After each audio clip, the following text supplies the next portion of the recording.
Area vector के बाद एक कंसेप्ट हमें और समझना पड़ेगा, वो भी गॉस ने ही दिया था कंसेप्ट, और ये है कंसेप्ट ऑफ इलेक्ट्रिक फ्लक्स। और इलेक्ट्रिक फ्लक्स के जैसे इलेक्ट्रिक मैग्नेटिक फ्लक्स भी हम आगे यूज करेंगे। क्या है ये? Electric flux. Electric flux. अब ये इलेक्ट्रिक फ्लक्स है क्या? इलेक्ट्रिक फ्लक्स है क्या? हम्म इसको समझाने के लिए अक्सर मैं एग्जाम्पल लेता हूँ रेन, बारिश का।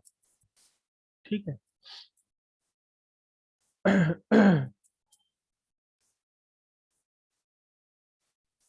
ये आप यहाँ खड़े हुए हैं, और आपने और आपके चारों तरफ चल रही है बारिश। ये बारिश की बूंदें यहाँ गिर रही हैं ऊपर से नीचे की तरफ को, ऊपर से नीचे की तरफ को गिर रही हैं। ये सारी बारिश की बूंदें नीचे गिर रही हैं। तो ये आपके चारों तरफ इस टाइम क्या है? आपके चारों तरफ है इस टाइम रेन। क्या है? रेन। ठीक है। बारिश में आप मजा ले रहे हैं, आनंद ले रहे हैं बारिश का। अब आपने क्या काम किया? आपने अपने हाथ में आपने अपने हाथ में एक आटा छानने वाली छलनी पकड़ ली। क्या? आटा छानने वाली छलनी आपने पकड़ ली। ठीक है। अब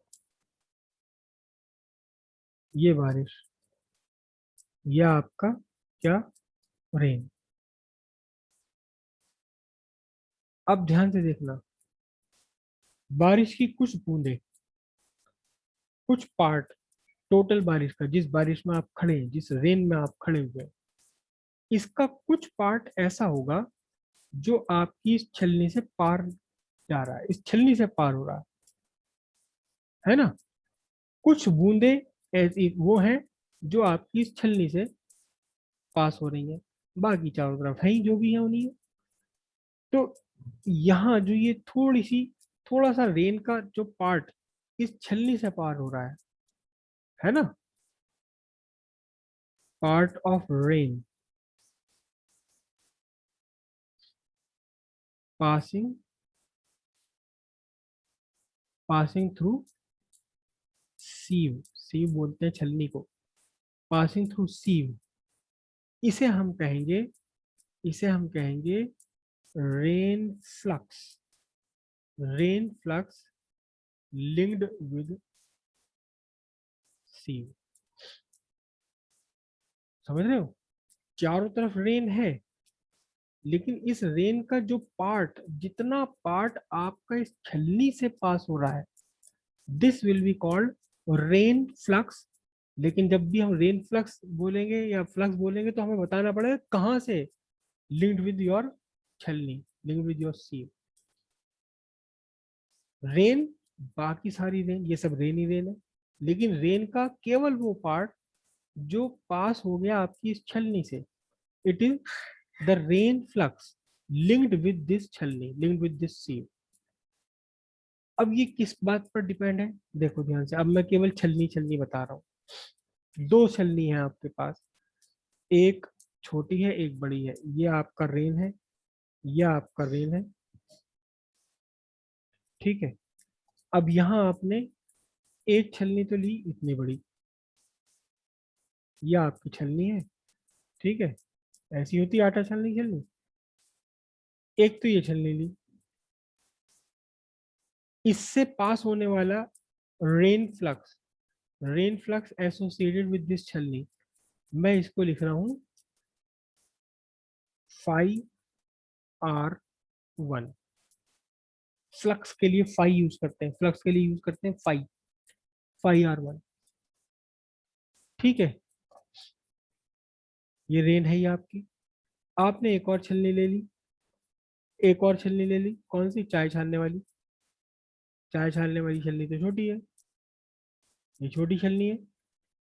ठीक है। इससे लिंक्ड जितना भी फ्लक्स, रेन फ्लक्स है, मैं इसे बोल रहा हूँ phi R two. Flux, flux rain का किससे, सेकंड चलने का। तो कौन बड़ा होगा इनमें से, आप मुझे बताइए ध्यान से, कौन बड़ा होगा। Pi R one. Phi R one is greater than phi R two. सीधी सीधी सी बात है। क्या, larger the area, larger the area है, larger is the flux, larger the area, larger is the flux linked with it। जितना बड़ा फेरी area होगा उतना ही ज्यादा फ्लक्स इससे जुड़ जाएगा, लिंक हो जाएगा। ठीक है। एक फैक्टर पर और डिपेंड करता है, बहुत ध्यान से समझना, बहुत ध्यान से समझना। ये आपका रेन, बारिश की बूंदें ऊपर से नीचे की तरफ आती हुई, वही जो अभी सुचित ने पूछा था कि इलेक्ट्रिक फील्ड, अगर इलेक्ट्रिक फील्ड की डायरेक्शन गिवन हो तो फिर क्या करेंगे आप। ये एक पोजीशन ये रही आपकी छलनी की। ठीक है। This is rain vector, direction of rain, rain vector. ठीक। तो अगर मैं इसको एरिया वेक्टर मानूं तो मुझे एन कैप ये ड्रॉ करना पड़ेगा ना, जहां से आ रही है उस तरफ से बाहर की तरफ को लेना पड़ेगा एन कैप। अब देखना जरा ध्यान से, अभी तो छलनी ये आपने ऐसे पड़ी हुई थी, इसी छलनी को आपने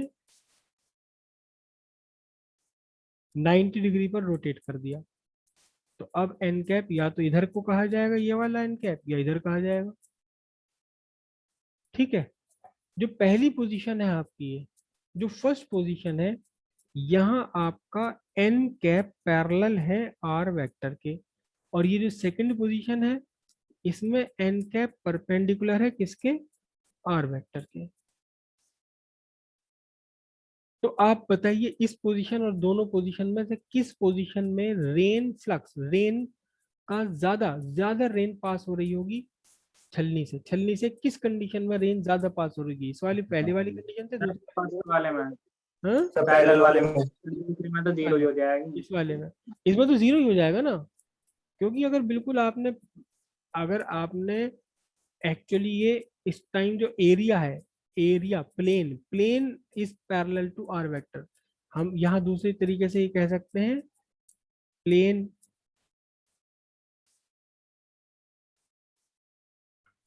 प्लेन ऑफ छलनी पैरेलल टू आर वेक्टर, छलनी का प्लेन आर वेक्टर के पैरेलल है, तब R area vector perpendicular to R vector है।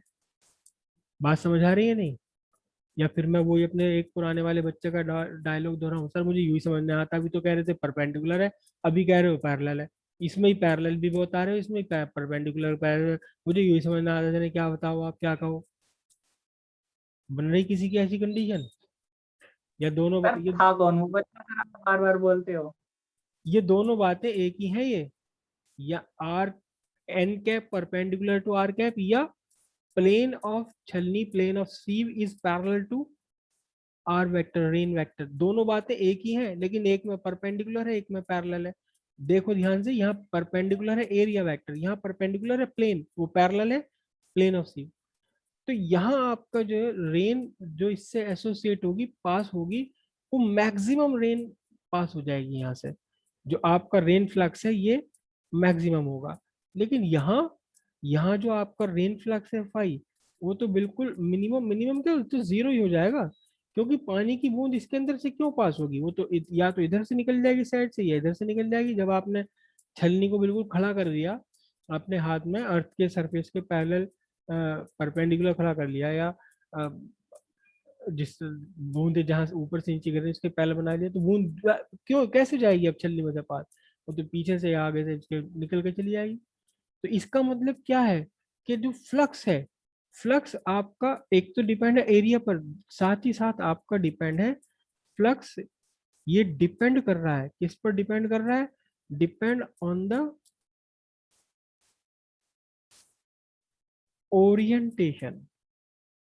Orientation of n vector with respect to r vector. दो फैक्टर्स पर डिपेंड कर रहा है। एक तो एरिया पर, larger the area larger is the flux. दूसरा डिपेंड कर रहा है ओरिएंटेशन पर। कैसे डिपेंड कर रहा है? कि अगर आपका N cap parallel to R vector है तो फाई कितना है? मैक्सिमम। और अगर N cap perpendicular to R vector है तो फाई कितना है? 0। ये डिपेंडेंसी होगी। तो पैरेलल में मैक्सिमम और परपेंडिकुलर में 0 कहाँ हो सकता है? कैसे हो सकता है? कहीं पे कॉस आ रहा होगा इसमें। कॉस 0 की वैल्यू मैक्सिमम और कॉस 90 की वैल्यू 0, तो कहीं कॉस आ रहा होगा, है ना। अब आ जाते हैं हम असली इलेक्ट्रिक फील्ड वेक्टर पर, इलेक्ट्रिक फ्लक्स पर आ जाते हैं। तो मैं देखिए ध्यान से दो चीजें बना रहा हूँ, एक इलेक्ट्रिक फील्ड भी बना रहा हूँ और एक एरिया वेक्टर भी यहाँ ड्रॉ कर रहा हूँ मैं। ठीक है, ये मैंने बनाया है electric field vector. This is electric field vector, electric field vector. ठीक है, थोड़ा पास पास को मैं बना लूँ क्योंकि एरिया बनाऊंगा छोटा सा। This is electric field vector E vector. और यहाँ इसके अंदर मैंने एक छोटा सा ये एरिया कंसीडर किया, इररेगुलर शेप में एरिया कंसीडर किया है। जरूरी नहीं है कि एरिया हमारा ये हमेशा सर्कुलर स्क्वायर या कुछ होगा। और इसके ऊपर परपेंडिकुलर मैं ड्रॉ कर दूं तो परपेंडिकुलर ड्रॉ करने पे ये बन गया मेरा क्या? N cap. परपेंडिकुलर करना, एरिया के ऊपर परपेंडिकुलर ड्रॉ करना है। इधर कर दो या इधर कर दो, वो कैसे कहाँ करेंगे, मैंने इधर ही क्यों करा इधर क्यों नहीं करा, ये अभी आगे चल के आपको पता लग जाएगा जब हम गॉस थ्योरम अप्लाई करेंगे। अब यहाँ देखिए ध्यान से आप, एन कैप सर और ये तो इरेगुलर शेप का सर ये तो इरेगुलर शेप की, तो इसमें तो डिफरेंट डिफरेंट जगह अलग अलग हो सकती है परपेंडिकुलर। नहीं, ये प्लेन प्लेन सरफेस लिया मैंने, इरेगुलर शेप है लेकिन सरफेस तो प्लेन है। अगर कहीं अच्छा, स्फेरिकल हुई, स्फेरिकल का पार्ट हुआ तब तो अलग मतलब अलग चला जाएगा। ये प्लेन मतलब सर, सर ये 3D में। हाँ 3D में है ये। वो सॉरी, टू डी डायमेंशन, ये 3D समझ लो इसको, हाँ। ये तो इलेक्ट्रिक फील्ड 3D में है और ये 2 डायमेंशनल मैंने लिया हुआ। तो जैसे ये मेरा हाथ है, ये मेरा हाथ इस टाइम कैसा है? ये इरेगुलर शेप का है ना भाई। ये शेप इसकी कोई वैसी थोड़ी ना कोई स्क्वायर, ये इरेगुलर शेप का मैंने ऐसे कर रखा है ना। तो यहाँ जो भी ये बन गया है। तो ये तो इलेक्ट्रिक फील्ड वेक्टर है आपका, वो सॉरी एरिया वेक्टर, ये एरिया वेक्टर है और ये इलेक्ट्रिक फील्ड वेक्टर है नीचे वाला है। तो दोनों इरेगुलर शेप है, प्लेन शेप है ये, प्लेन इरेगुलर प्लेन है ये। मतलब इसकी शेप पर्टिकुलर नहीं है, स्क्वायर या सर्किल या ऐसा कुछ। दोनों के बीच एंगल है ये थीटा। तो फिर magnet electric flux linked with this area vector, electric flux phi E से रिप्रेजेंट करेंगे। फ्लक्स इलेक्ट्रिक, फाई फ्लक्स के लिए, ई इलेक्ट्रिक के लिए। Phi E is equal to E vector dot ds vector, या इसे हम लिखेंगे ई ds cos थीटा। जब ये पैरेलल होंगे तो थीटा 0 होगा, cos थीटा की वैल्यू 1 मैक्सिमम। जब ये परपेंडिकुलर होगा area vector electric field vector तो cos 90 की वैल्यू 0, इलेक्ट्रिक फ्लक्स 0 हो जाएगा। तो इलेक्ट्रिक फ्लक्स एक्चुअली क्या है? Electric flux is the dot product of electric field vector and area vector. और क्योंकि ये डॉट प्रोडक्ट है तो फिर क्या बनेगा? ये क्या बनेगा? इलेक्ट्रिक फील्ड अगर डॉट प्रोडक्ट है तो आपका electric flux is a scalar quantity, scalar quantity है। समझ आई? तो इलेक्ट्रिक फ्लक्स क्या है, इलेक्ट्रिक फ्लक्स है क्या, जो आपको मैं नोट्स भेजने वाला हूँ उसमें नोट्स में देख लीजिए। इलेक्ट्रिक फ्लक्स है क्या? Electric flux actually the number of electric field lines linked with, देखिए, the number of electric field lines linked with. अब लिंक्ड विद को हम कई सारे वर्ड यूज कर सकते हैं, एसोसिएटेड विद के भी यूज किया जाता है, पासिंग थ्रू भी इसे कहा जाता है, या इमेनेटिंग, EMANATING, इमेनेटिंग भी कहा जाता है। मतलब लिंक, लिंक वर्ड की जगह कभी एसोसिएटेड वर्ड लिख देते हैं, कभी लिख देते हैं पासिंग थ्रू, कभी लिख देते हैं इमेनेटिंग। बोर्ड में चारों ही वर्ड यूज किए गए हैं, लिंक भी वर्ड यूज किया गया है, एसोसिएटेड भी यूज किया गया है, पासिंग थ्रू भी यूज किया गया है, और एक आध बार इमेनेटिंग वर्ड भी यूज किया गया है। तो number of electric field lines linked with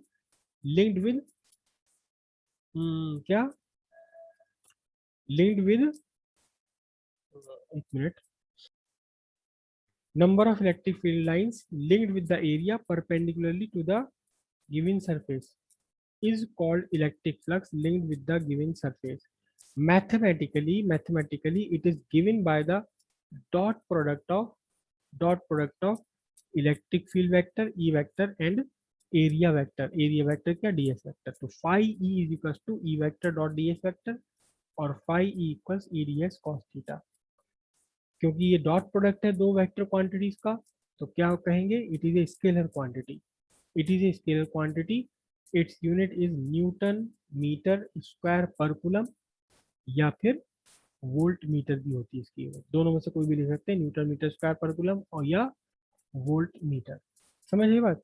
तो number of electric field lines linked with the given surface perpendicularly, मतलब हमें तब की number of field lines find करनी जब ये एरिया आपका परपेंडिकुलर, मतलब इस पूरे को घुमा के यूं परपेंडिकुलर ले आओ इसको पहले, और अब देखो कितनी इलेक्ट्रिक फील्ड लाइंस ला रही है। तो परपेंडिकुलर घुमाने का मतलब क्या है, केवल कंपोनेंट ले लो।